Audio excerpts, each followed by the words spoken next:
Excellent, thank you. And thanks especially to Lindsay for having invited me to be part of today's conversation. I'm delighted to be here. It was really kind of her to do that, so thank you, Lindsay.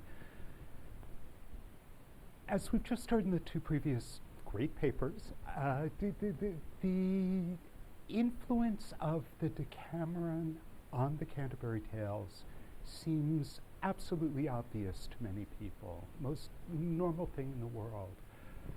But when critics started looking at this closely in the 19th and 20th century and right on up to our own day, they had trouble proving it. And so many decided that Chaucer probably didn't know the Decameron. Indeed, if you were to ask most Chaucerians whether Chaucer knew the Decameron, most would say no, or at least most who have considered the question would say no. And there are good reasons for that. Chaucer never mentions Boccaccio. There are no exclusive stories found only in the Decameron and the Canterbury Tales. And when Chaucer comes to tell the last story of the Decameron, Decameron 10:10, as the clerk's tale, he has the clerk attribute it not to Boccaccio, but to Petrarch's Latin retelling of the tale. Why would he do that if he were so influenced by the Decameron? So there's good reason not to believe that Chaucer knew the Decameron. Now, I entered this argument in 2017 because I believe I have convincing evidence, conclusive evidence, that Chaucer knew the Decameron better than most of us do, that he'd read it and thought about it, and that it profoundly influenced what he did in the Canterbury Tales. I put up the YouTube video, so if you don't actually want to go to the book, you can look at the YouTube video, but I'm not, hiding the evidence from anyone. I put it right there on the cover. Decameron 8:10, the last story of the eighth day, has never been discussed as a possible source for the Shipman's Tale. What's neat about it is that it's the same story, The Lover's Gift Regained, that you find in Decameron 8:1 and 8:2, but it's not told in a city or a village, or to put them in ascending order, a village and a city, or an international. It's told in an international port. So Boccaccio is telling the same story in three different economic settings. In the Shipman's Tale, Chaucer boils them all down into one. Now, I think that's pretty conclusive. He couldn't have done that if he hadn't seen the really smart thing that Boccaccio had done. But reviewers of the book who didn't or chose not to like it decided that it's all speculation because without verbal echoes, there's no way to prove that Chaucer used a particular source. Verbal echoes, or if there are none, then he didn't know it when it comes down to it. One can understand that. If you're a Chaucerian and come to the Canterbury Tales by way of Troilus, which relies so heavily on the Philostrato, and, directly translates, uses large parts of that text in Chaucer used it heavily in writing his own, then you might look for the same kind of thing in the Canterbury Tales. But it's the Canterbury Tales. And what you find here is that Chaucer used a wide variety of sources in many different ways. Why would he always have used Boccaccio in one way? Why would he only have translated Boccaccio? So, verbal echoes, as far as I'm concerned, unimportant. It's not finally the decisive factor in deciding whether or not Chaucer used this. And so I don't have verbal echoes for you today, but I think I have another very, I hope, convincing case of Chaucer's direct use of one of the stories from the Decameron. This, as you may be able to pick up from the slide here, is the first novella of the first day, Decameron 1:1. The story of Ser Caparello, the notary from Prato, who goes to Burgundy to collect some debts for his employer, falls ill, and dies. the basic story. There's more to it, and we'll come back, of course, but, it's even from that, it's clear Chaucer never told that story. My argument for you today is that that story influences the last fragment of the Canterbury Tales. That Chaucer played out what he learned from Boccaccio in the first novella across the final fragment. So this is the larger idea that I'd like you to keep in mind. Chaucer takes not just stories, but he took the structure, or he thought deeply about the structure of the Decameron. The 10 stories told on each day with a common theme announced by the king or queen of the day. Chaucer intended to group his stories around a similar kind of thematic concern. And those become, or we can still see that intent within what scholars call the fragments of the Canterbury Tales. So what are the fragments of the Canterbury Tales? Hengert and Ellesmere, the two most famous of the Chaucer manuscripts, absolutely beautiful, both written by the same scribe, Adam Pinkhurst, probably after Chaucer's death in both cases, although that's contested. But what these, with Hengert first and then Ellesmere, say 10 years later, is the general consensus on this.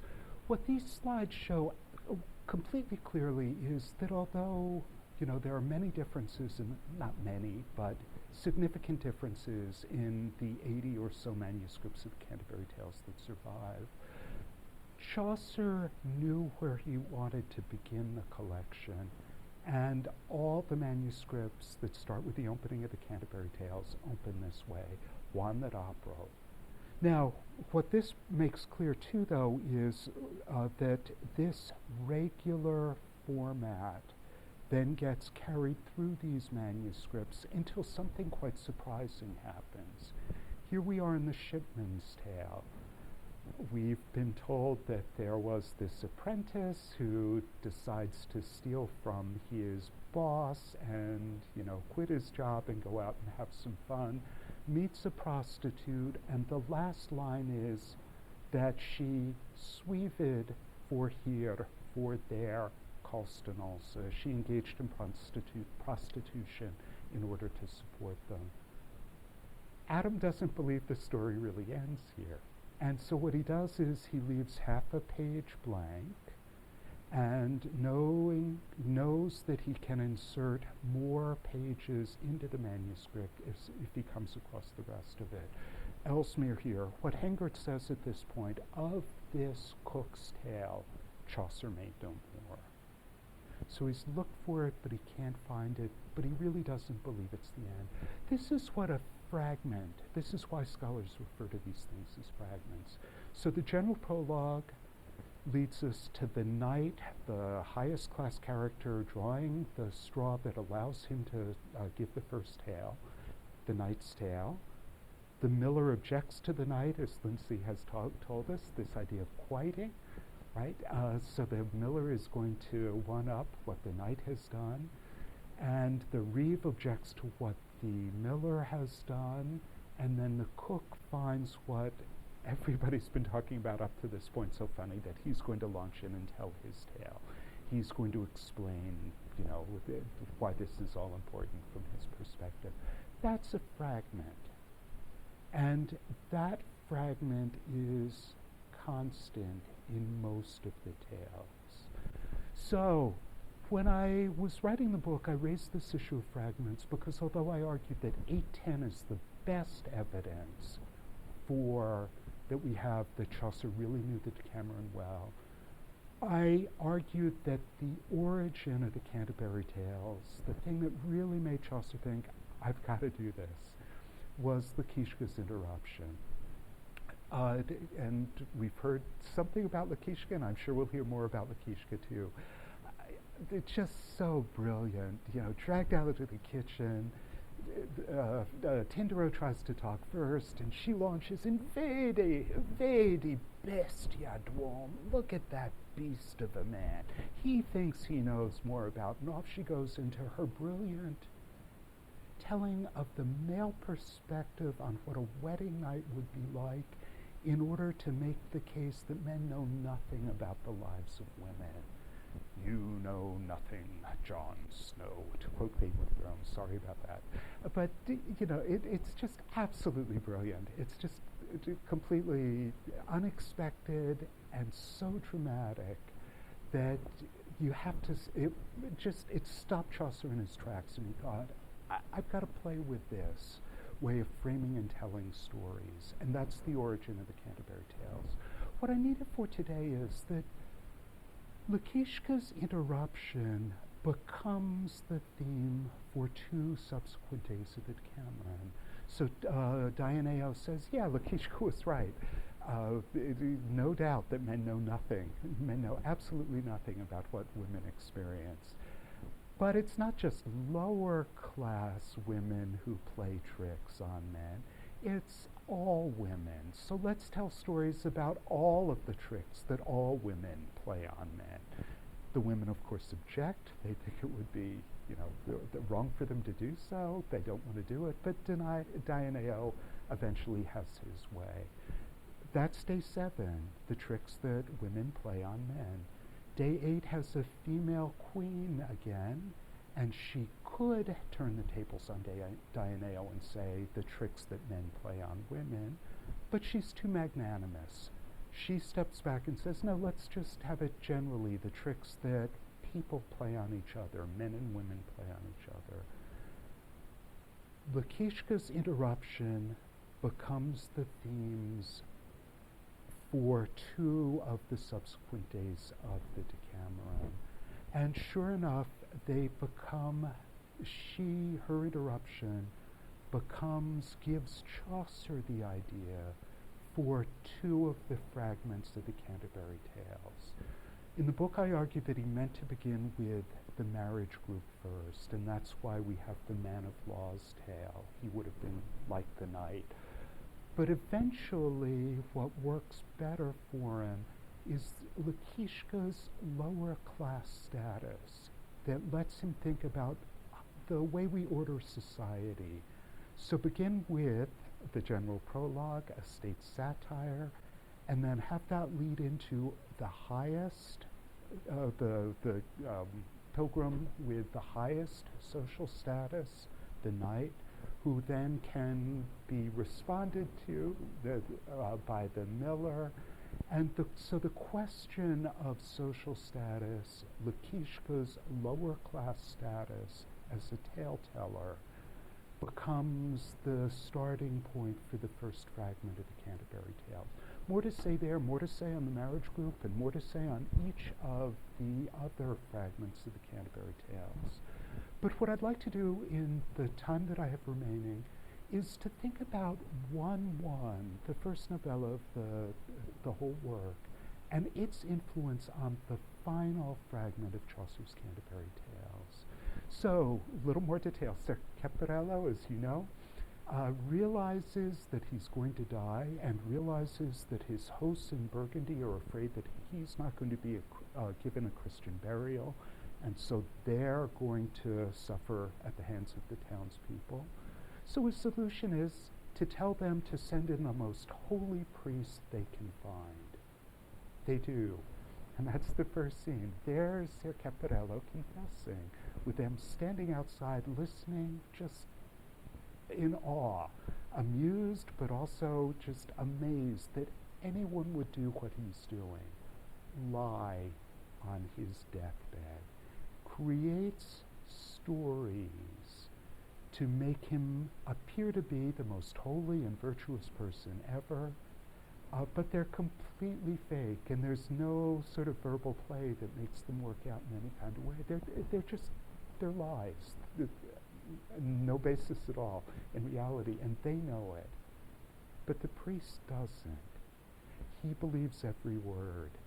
And so when Ser Caparello dies, he allows him the Christian burial. The service is performed in the monastery or the Franciscan friary, and he's buried in holy ground with the priest preaching so eloquently about his sanctity that a cult develops.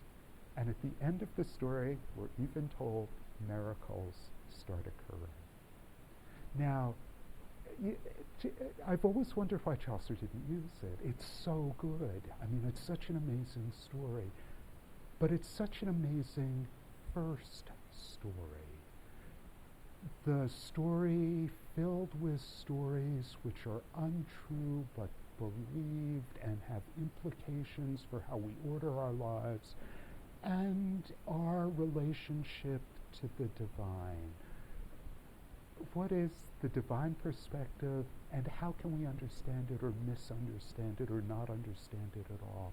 It's so incredibly smart as a structural starting point for a story collection.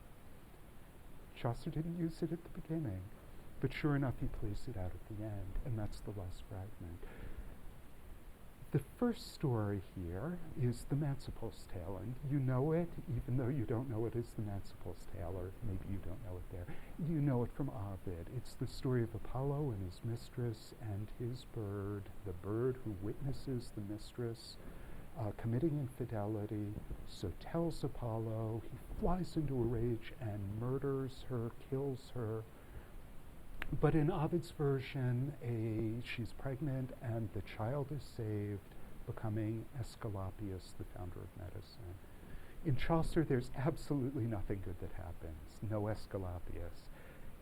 Apollo murders his mistress and then turns on the bird and assumes or decides that the bird has lied in what he said, and so punishes him, turns him black, takes away his power of speech. And the story ends in, complete darkness. Don't say anything.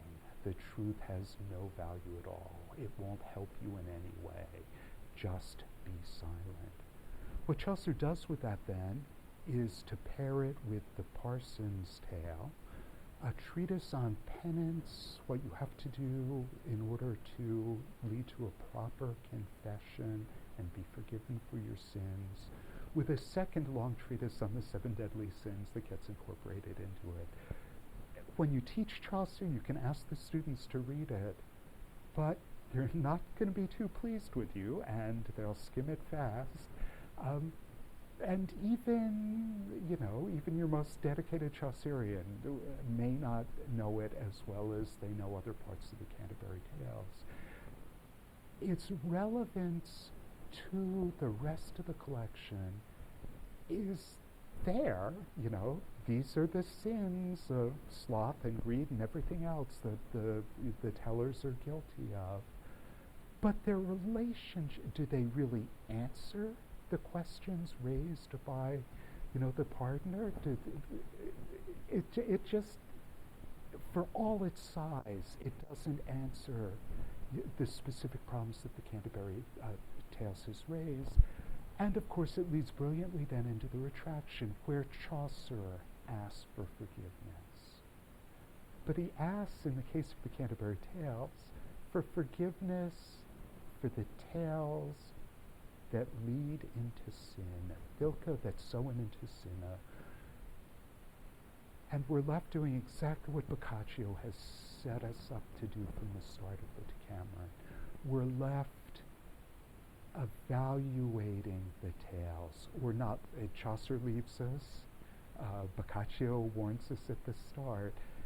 This is our job. This is what stories are for. This is how stories work.